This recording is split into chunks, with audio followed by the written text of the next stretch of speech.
Big cat sightings in the UK are on the increase. Some areas are now called panther hotspots. That ain't no normal cat. Jesus, that must be huge. It's bright green-eyed and it flew. It absolutely sped off into the darkness. I entered the heathland just before it got dark, and lo and behold, the crows started giving alarm calls. So I waited and looked, and there it was. A long, low, large, jet-black animal emerged from the bushes. But what is it that people are reporting? Animal Planet has set out to investigate the sightings of big cats in the UK. We need to track one to prove they exist. So we've called in expert big game tracker Ian Maxwell, all the way from Kenya. It's huge, it's magnificent. Imagine coming across one of these in England.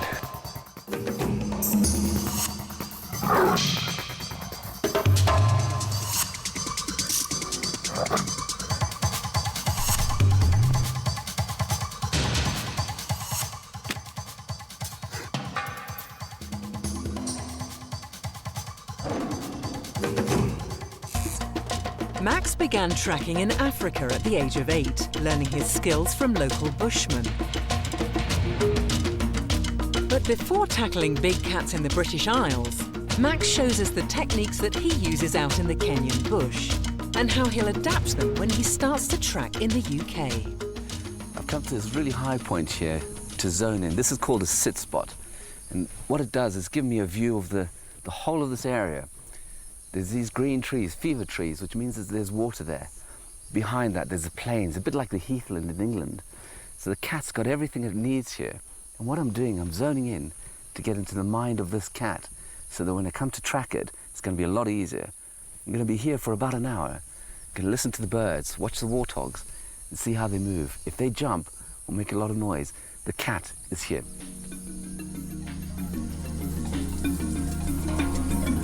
Big cats are really simple things. All they need is 3 things: food, water, and a mate.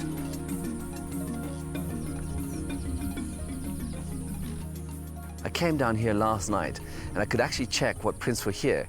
Today, I'm looking for new prints. Coming across all sorts of things here. We've got baby ellies, we've got jackals, but also because I'm tracking on my own, I don't want to stay just on here. I actually want to zigzag from the left over to the right. A couple of steps, and then zigzag from the right over to the left. Always casting my eyes a little bit forward. Just here, I've come across some elephant dung. But what is really important about this elephant dung is the urination. When it urinated is very important for actually time stamping when that elephant was here. The amount of urine that has evaporated tells me that the elephant passed here 3 hours ago. And I'd use that technique wherever I was in the world, whether it was in the UK, South America, or Africa. I've come across some baby elephant prints right here. Quite small. Look at that. What they're doing is they pick up the dust, they flick the dust over the back of their neck. It's a fantastic sight. But this little elephant's quite lazy because it's just dragging its feet along. It's not bothering to lift them up. I don't always look at the ground. Sometimes I lift my head up. I can see a trail which comes from that side there, going all the way down here. This is really what I'd call a trail, and this is what I'd call a run. And this is quite specialized. I can see the giraffe have been up and down this one.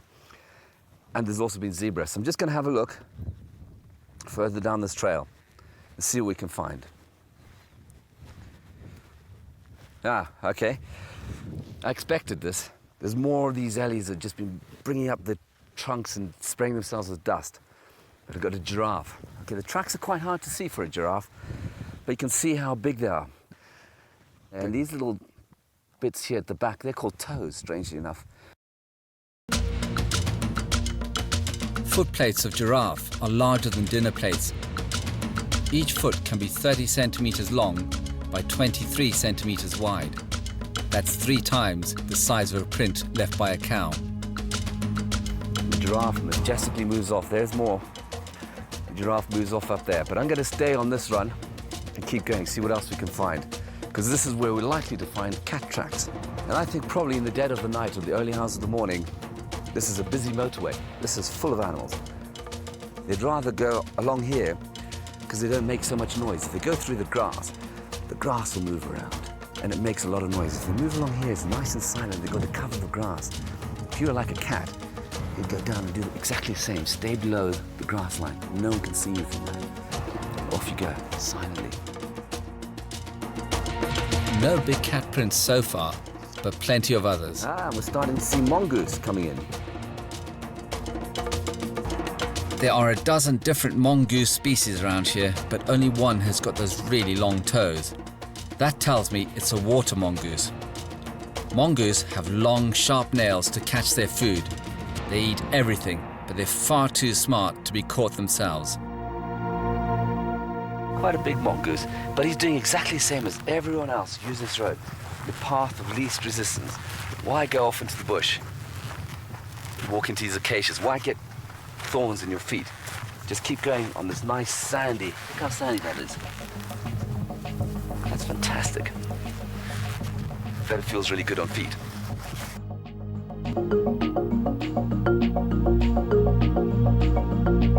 I was hoping to find some big cat prints by now, but good tracking is all about patience.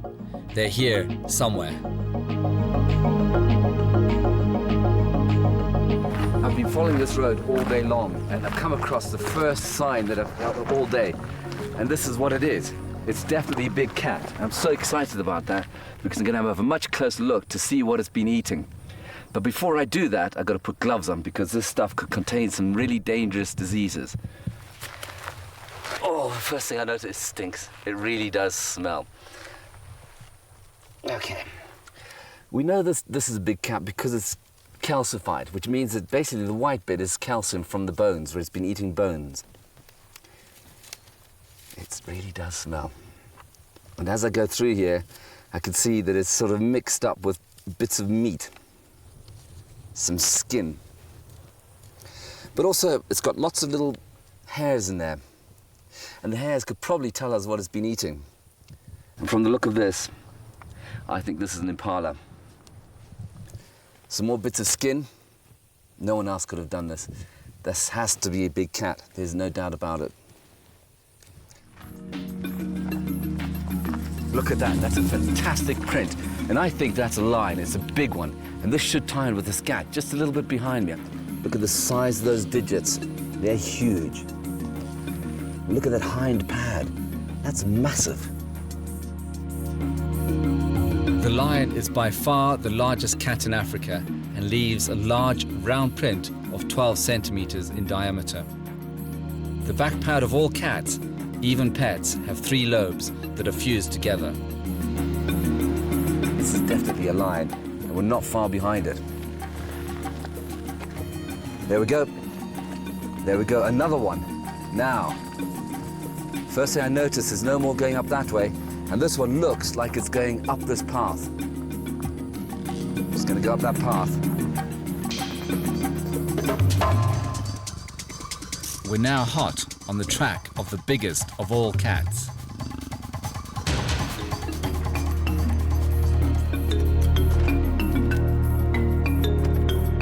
Okay, I've given up tracking on foot. It's far too dangerous. So I've got back into the vehicle so I can get closer to these lions. 20.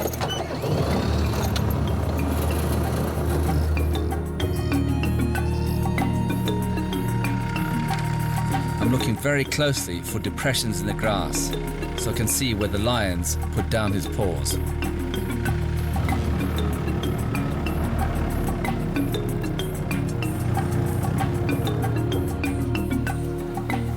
That's a big lion, that's a big, that's a full-grown mother that we're looking at the moment. And something tells me that they're actually really hungry because she is alert. Uh-oh. Look at the face. And that little face, the jaw drop and the slant eyes, the focused eyes means there's something ahead. Now that is quite often the look you'll see just before an ambush predator goes down. It's by studying these lions here in Kenya that I hope to figure out how a big cat thinks. Zoning in to the mind of a big cat is the only way I'll be able to track one in England. There isn't just one lion here, there are two, a mother and her almost fully grown cub. That is the cub just leading ahead of the mother. But as the wind comes in, again, it gives her more cover to move. And there, just as I was saying that, a breeze came in and the cub moves. There, the head's up. Look at the spots on the back of it. It's quite a big cub. It's got to be hungry. And I do wonder if that cub's actually made a kill itself yet, or if Mom is going to try and teach it tonight.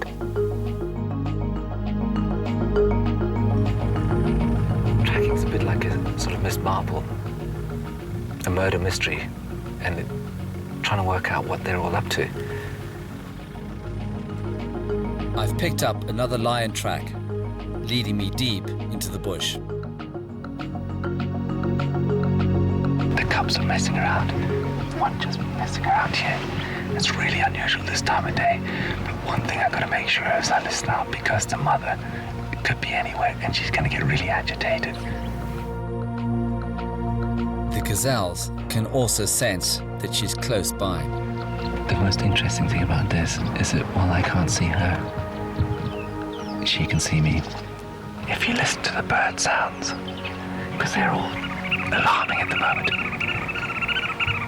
If this was in the UK, this would be exactly the same. The grass is very similar to the Sussex Downs. It's brown, but a cat in the UK will be equally hard to spot, maybe harder. Finally, the lioness breaks cover to return to her cubs. I can hear the mother now. That means mother's knows we're here. And within 2 or 3 leaps, that lion could have me. And all big cats is they feel really confident in their camouflage. But if she starts to look at us and we start to move, she'll think, maybe my camouflage is not so good. I'm going to chase them off, or I'm going to get out of here. And it's the chasing off bit that I'm not really looking forward to at all.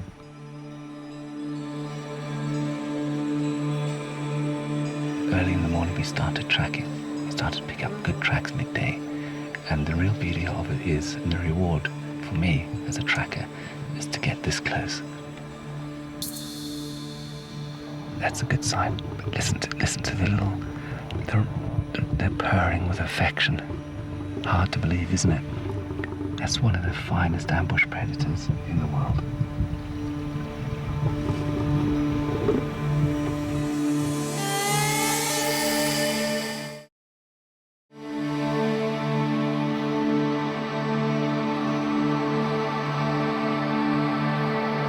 Yesterday, we got carried away with the lion cubs. It was a really unique sight. But today, we need to concentrate on leopards. Those are the main sightings in the UK. I just love tracking and being in the outdoors. It is fantastic. But what I'm just coming across at the moment are leopard tracks. Absolutely brilliant. Look at them. There they go. And they're just walking down a road. It's really casual, not worried about anything at all, going about its daily business. Look at that, more tracks. Wow, look at that one. The leopard is only a third the size of a lion, and its print much smaller, 6 centimeters across. Leopards climb trees, and big-footed lions don't. It's important to get up early and see the fresh tracks that the cats left overnight. I call this reading the morning papers. This is perfect. It's so well defined and so clear, but also, amazing thing about this, it's time-stamped, because a vehicle drove over this sometime between last night and this morning. About 3 o'clock this morning, this leopard was on walkabouts. Next to it, we got like a print, which looks like it could be from a horse, but I know it's a zebra, but it could be a bridleway in the UK. And then right next to it, we've got leopard. These are fused interdigital pads, which basically means it's one pad. It's like a heel of a human. And it's these lobes here that I'm going to be looking for when we go back to the UK and have a good look for this cat.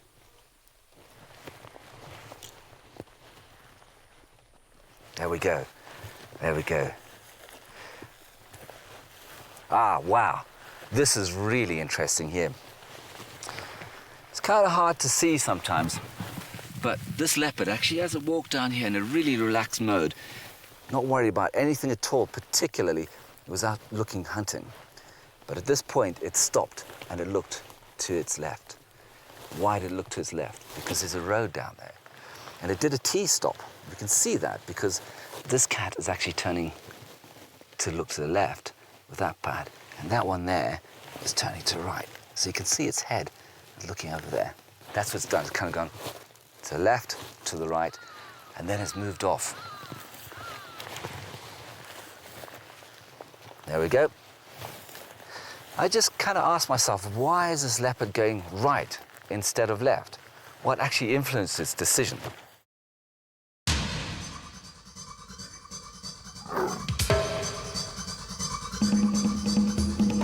This leopard has come off the road, has come through the grass down here, and has put his print down here. Why? I don't know, but I suspect because there's partridge prints down there, it's come in to look for a partridge. A little bird, fantastic meal for a leopard.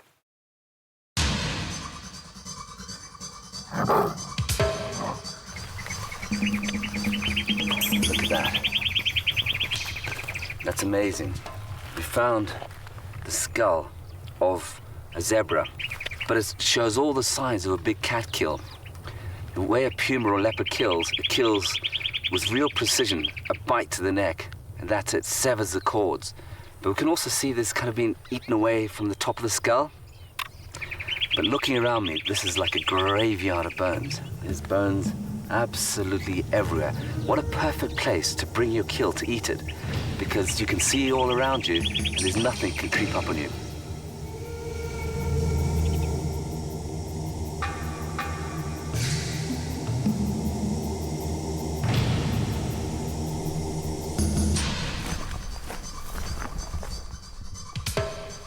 I know I'm very close now, and I have to be very quiet, very careful.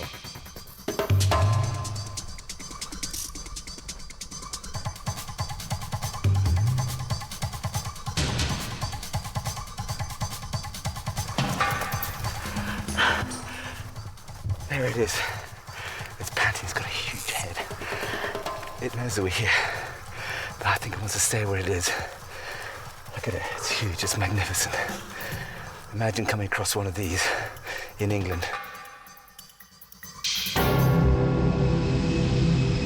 have been clusters of big cat sightings all over the UK. In the west, the famous Beast of Bodmin. To the east, Lincolnshire lynx. To the north, Durham puma. And in the south, the Dorset panther. By far the most common sightings are black leopards. British big cats became extinct hundreds of years ago. Early sightings are thought to be connected to escapees from travelling circuses of exotic animals in the 18th and 19th centuries. I'm going to investigate a report of a big black animal on a riverbank. I'm expecting it to be a lot tougher than it was in the bush.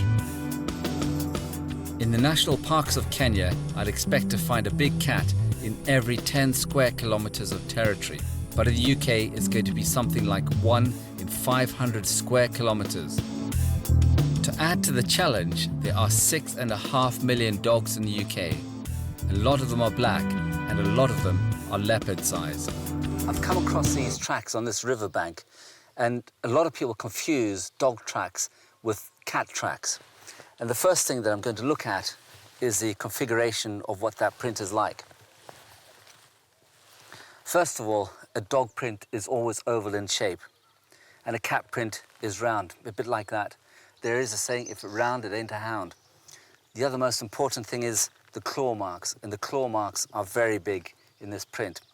Just like the one I've got here, we can see clearly the claw marks here, but they're not on the cat. And the reason they're not on the cat is because the claws are retracted by a tendon. The only time they come out is when it actually wants to attack its prey or climb up a tree, and then the claw comes out.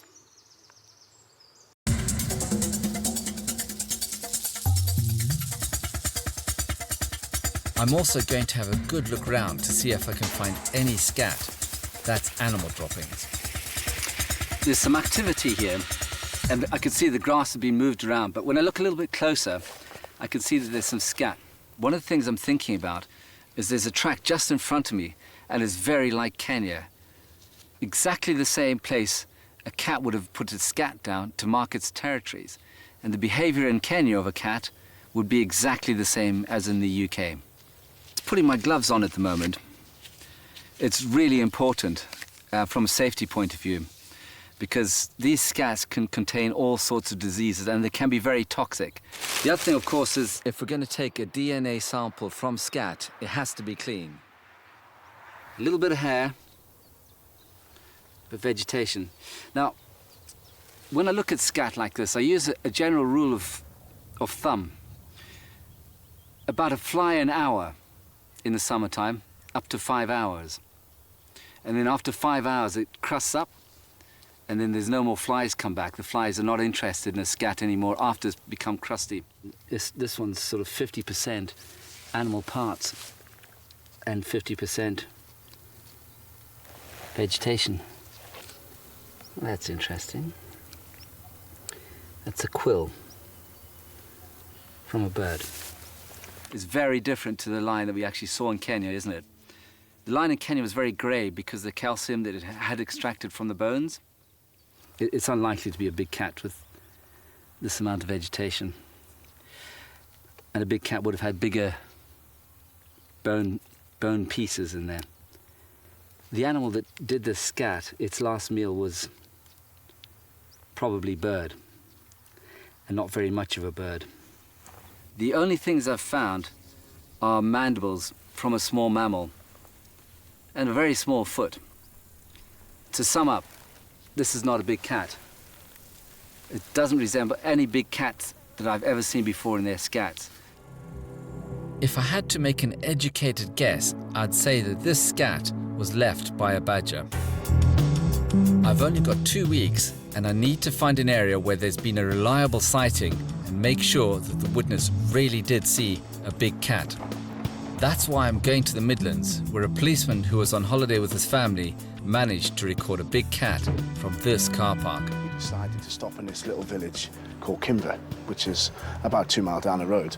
My brother-in-law John had a look on the map and thought there's a nice area close by where we could go for a walk. When we came back, we were putting the children back in the car and getting ready to leave when my wife pointed out a cat which is just up on the rise in the distance above us over there. This is exclusive footage. I'm the first person outside Derek's family to see it. That ain't no normal cat. I could hear my wife in the background making a flippant comment saying, it looks like a panther, or words to that effect. But I actually thought it was some sort of a big cat. I was adamant that it was not a domestic cat. I expressed it to being the size of an Alsatian dog. You can take my word for it, that cat is the size of a very big dog. Believe me, that is not a small cat. No. Jesus, that must be huge. The distance from where I stood, I estimated to be approximately 300 feet. And realising the distance it was, I knew that if it was a domestic cat, it would have been a lot smaller. So I used my digital camera to zoom in on the cat, and then I could see that it had quite a long tail. And that's what first made me realise this is not a normal cat. It appeared to look towards me when I was filming. Being a loud person myself, it could probably hear me talking and getting excited the fact I was filming a big cat. It's a beast of problem. All the family all agreed that it was some sort of large cat. So it was quite exciting, yeah. It was nice to see, to actually think I've actually filmed a big cat in the wild. I'm in this field that Derek filmed the leopard. And what I'm trying to do is I'm working out exactly what this cat did and why it was doing it. But just like Kenya in Africa, it was following the shadows and was thinking, what am I going to do next? But what I'm noticing here is rabbit. This is just what we need to know, because every cat needs food, and rabbit is perfect for a cat. A rabbit a day will keep this cat going, no problems at all. There's a way for me to check the size of this cat. The video shows a tree in the background. Maybe I can use this to scale the cat. One thing we got in the back of that film was this tree. It's about the size of my hand from the camera angle. To me, that says that the cat was about 10 feet away from here, and that means it was pretty big.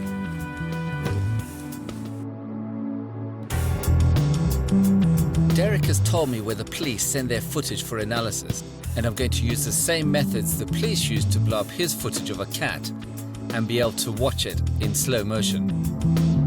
This is just great, watching this being blown up frame by frame, because just look at that. As it lifts its front pad up on the right-hand side, its front leg is huge. It's really thick.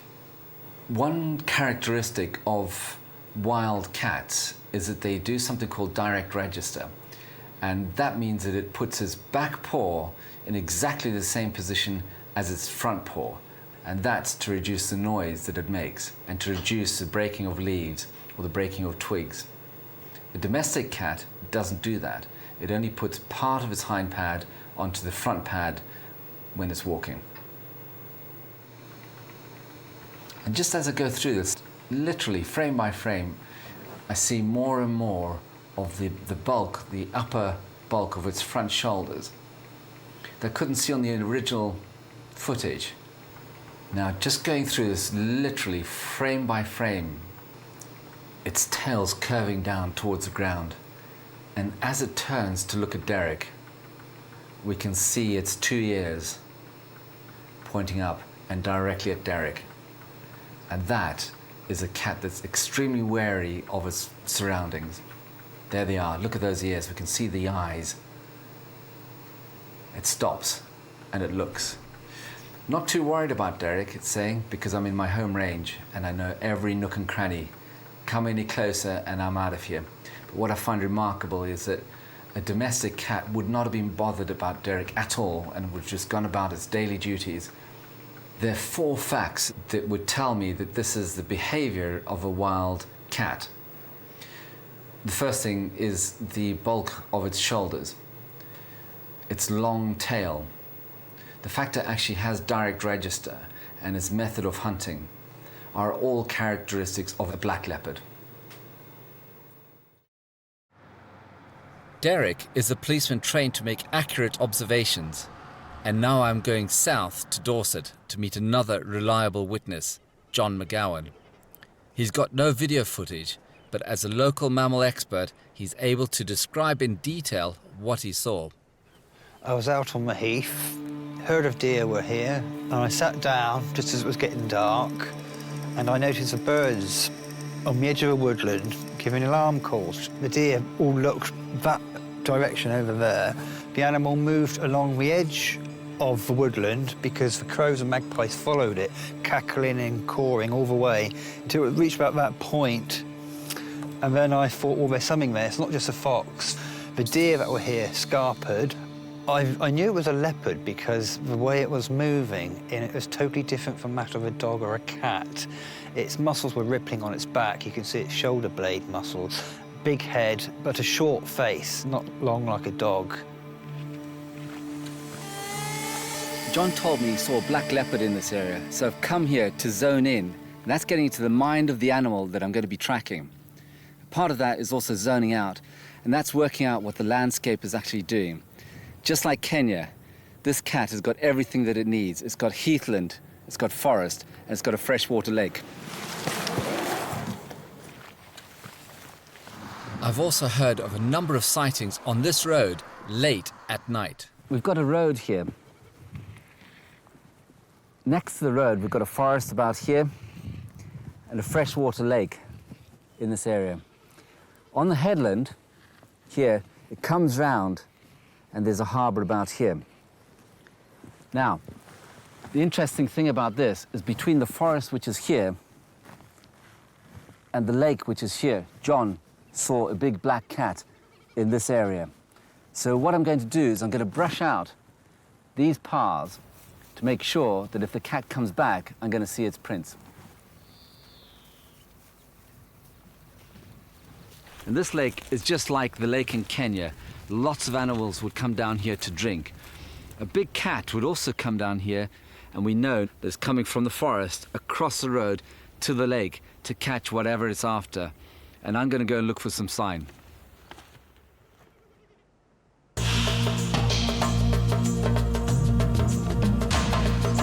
Before you go into woods like this, wide-angle vision is a very good thing to do. It increases your awareness and basically gets you to see things that are on the peripheral of your vision.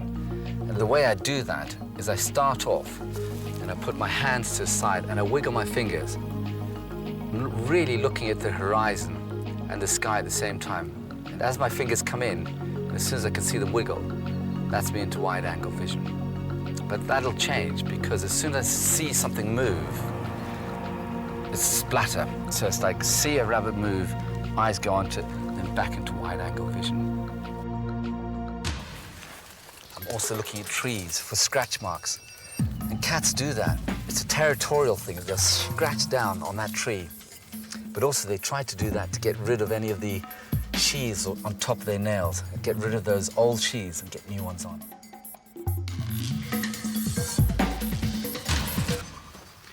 I've come to this gate, which is a man-made barrier, and this is a really good place for an animal to cross. It would rather go over this gate than through the brambles on my right.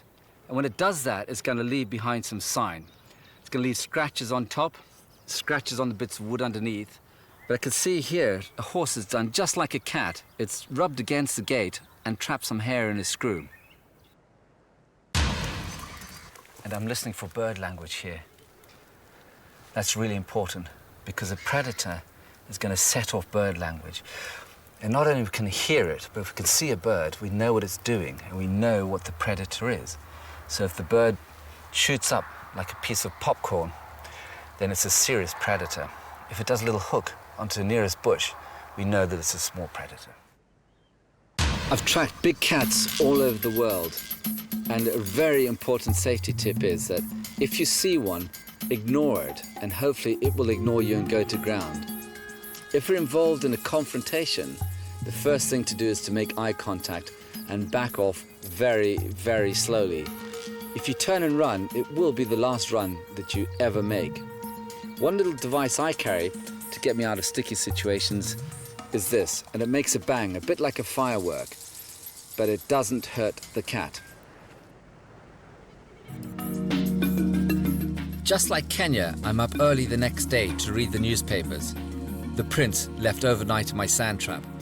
But all I seem to have caught is something that looks like a fox. We're on this very busy pathway here. It's lots of confused sign, humans, rabbit, and here we have a fox traveling in this direction.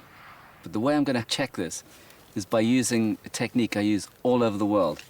And what I do is I place bits of grass on the print. If these two blades of grass cross and don't touch any of the pads, it's definitely a fox.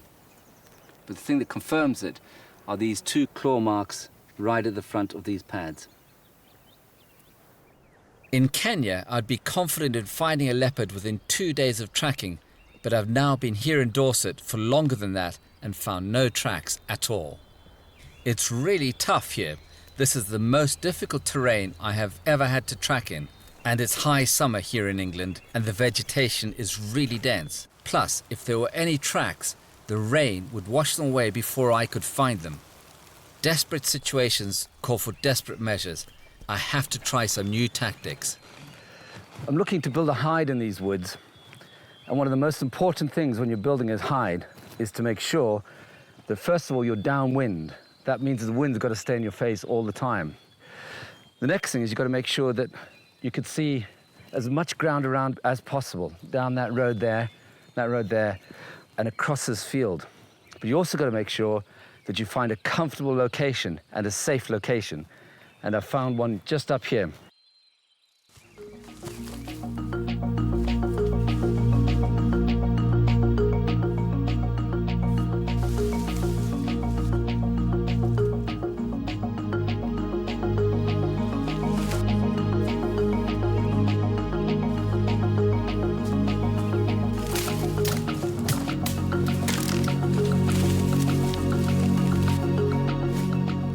Find a leopard by day, so I'm going to hire some night vision equipment and see if I can find it hunting in the dark. Well, now I've built my hide, it's very comfortable, and I'm looking forward to spending the night in it. Hopefully I can see the big cat, but it can't see me. There's just one more thing to do, and it's a trick to catch this big cat. I cut these sticks earlier, and I'm going to use them to scale.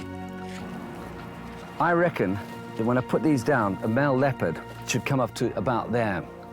I put a feather in here, so it makes it really attractive to its eyes if it comes past. Nice pink thing here.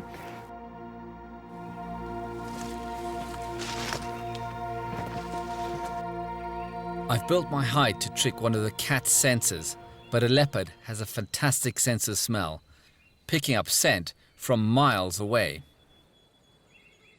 I got some birch bark earlier on today, which I'm going to try and light to get our fire going, and it is one of the best things. Whoop, there we go. Oh, we got a little flame, and I've got to get that in there really quickly because that's the basis of our first bit of fire.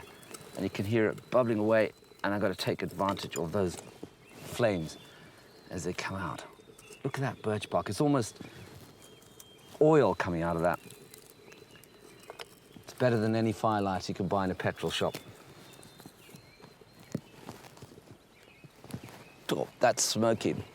I'm kind of wafting onto myself. Lots of smoke all over the place. I'm pulling the smoke into me, into my face, into my clothes. And the reason for this is to get rid of any sweet smells, any soap or aftershave, anything that I picked up during the day. Get it all over.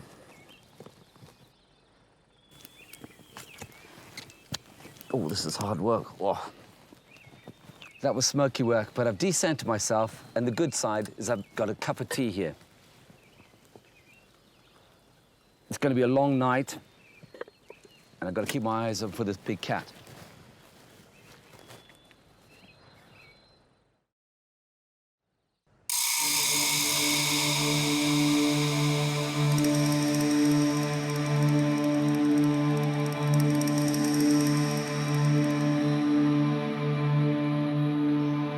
It's 3 a.m. in the morning, and I can hear deer.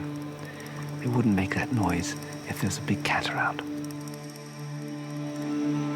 Cats are nocturnal creatures. They can see better than us, and they can hear better than us. And for all we know, it's out there watching us now.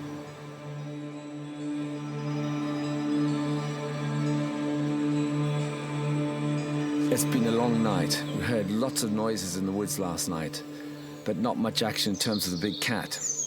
Perseverance pays, and we've got to keep looking. Not all cats are the same. Unlike the lion, it's in prides and groups. The leopard is a solitary animal and only comes together when it's going to mate. And that's why it's so very difficult to find. Once they've mated, they then part. But it might hold this territory for a short period of time, so it will come here and it might feed and then lay down and move off. The only exception to that is a female with cubs, and she'll stay in the same territory and range from that same territory for a period of time. Now this is a perfect spot. This depression in the ground, very difficult to be seen from. And there, some horizontal boughs of that tree, a perfect place to take your prey up to where no one else is going to come and take it off you. And just as I was beginning to give up all hope, I find some evidence. Deep in the woods, I've come across this kill site, and there's bones everywhere. I've got here the skull from a sika deer. Now, sika deer are just like some of the antelope in Africa. Large herds. A big cat would love that because it could pick out the weakest one within and kill it. Now, I would say that this cat kills a deer every couple of days or so, and that's a perfect meal pack for a cat. At last, our first encouraging sign of an active cat in this area. I'd normally expect to find prints and droppings at a kill site, but sadly, this one is too old, and any further signs have vanished. A little deeper into the woods and I've come across more convincing evidence. Some white feathers, all that remains of a swan. The way a fox would eat a swan, for example, or any bird that it caught, it would bite it and pull it out. So it basically stripped the bird of its feathers so it could get into the meat as quickly as possible. So you get this bite and you get this pull out, so it kind of holds it down, pulls the feathers out, holding it with his feet and gets rid of them like that. This is very different. This is a bite through in one, a bit like this. And I don't know anything in the UK that could do that. This looks like it could be a big cat kill. All mysterious kills and big cat sightings are reported to John Snelling of Dorset Police. And John knows what people are talking about. He's seen one himself. If anybody knows how many big cats are out there, he does. It would be very difficult to actually put a figure on how many cats we might have in Dorset. It's certainly not one or two. I think we could probably in Dorset support, 4, 6. Doing night patrol out in the sticks, you do see a lot of things flash across the road. You'll get deer, you'll get foxes, rabbits, weasels, all the rest of it. Early hours of the morning, 1 a.m, travelling along a single track road, and as I came up over a rise, I did see something in front of me in the road that was cowering over a roadkill. It was bright green eyes and it flew. It absolutely sped off into the darkness. Now, I've spent enough time out in the country. A fox, even in ambient light, will show a bit of lightness and a bit of red, and this thing was absolutely pitch black. It was during the 60s that big cats became fashionable pets. You could even buy a black leopard from Harrods for £500. However, it was the introduction of the Dangerous Wild Animals Act in 1976 which made it illegal to keep exotic animals without an expensive license. Many owners let their big cats go into the wild rather than have them put down. This led to an explosion in the big cat population. Maybe it's worth pointing out that the trade in endangered species, which in the bulk is rare animals, is second only to the drugs trade. Financially, it is incredibly lucrative. Yes, we all know about the price of elephant tusks, the big seizures of ivory and all the rest of it. There could be big money changing hands for some of the exotics, for some of the big cats. Now, what happens when they get here and the housing or the interest isn't there? Have they driven out into the sticks and let them go?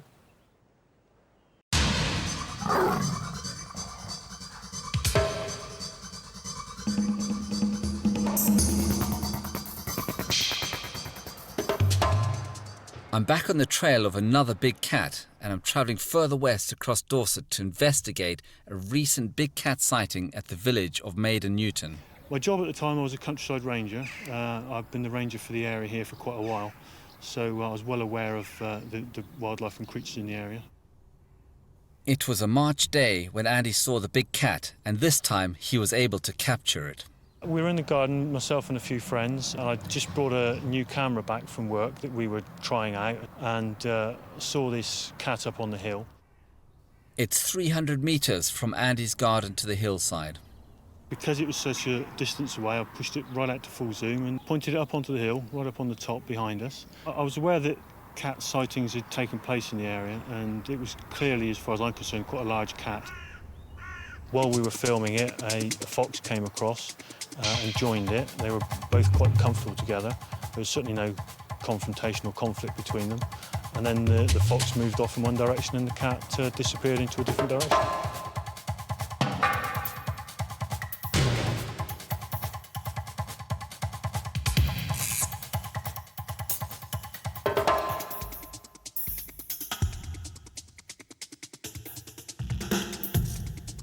I went up the hill to investigate and to give some scale to the size of the cat in Andy's video.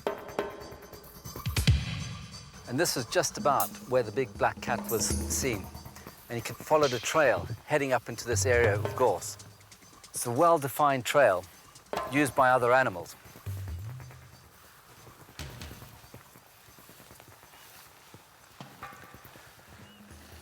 I found a really nice spot here. This is the kind of spot that you'd sunbathe in, with that commanding view.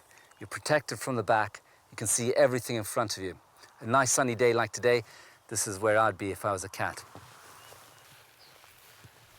I'm now going to investigate the vegetation behind where the big cat was seen. I'm looking for a tunnel large enough for a big cat to pass through.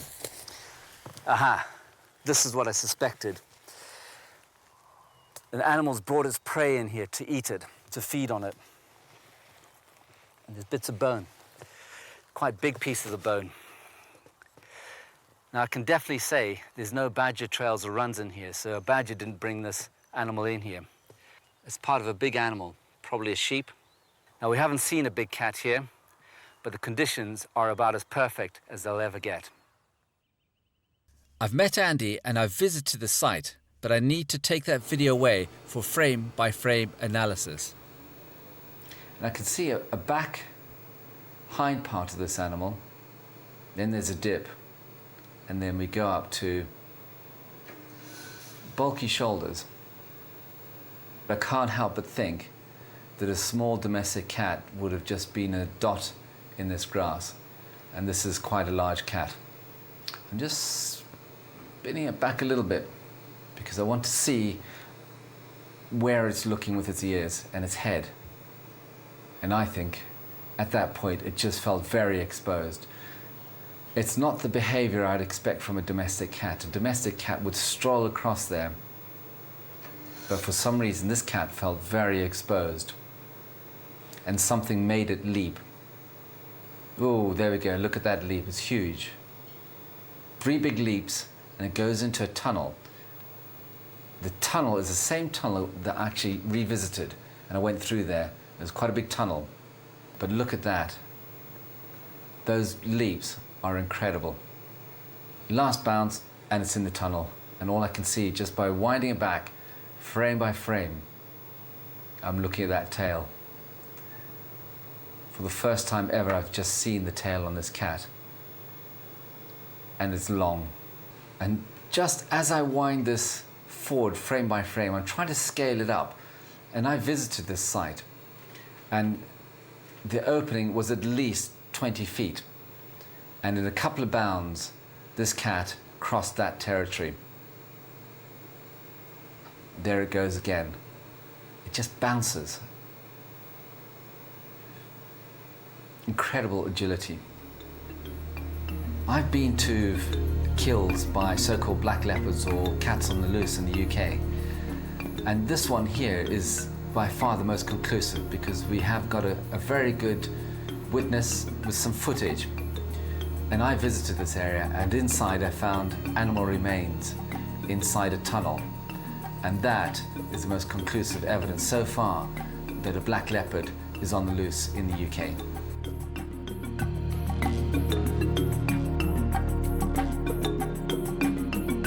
I've been here for 2 weeks and I've given it my best shot. I've seen some convincing video footage and I've spoken to those that filmed it. I've been inside big cat tunnels and I've seen kills of sheep, of deer and a swan, and all of those carry the traits of a big cat kill.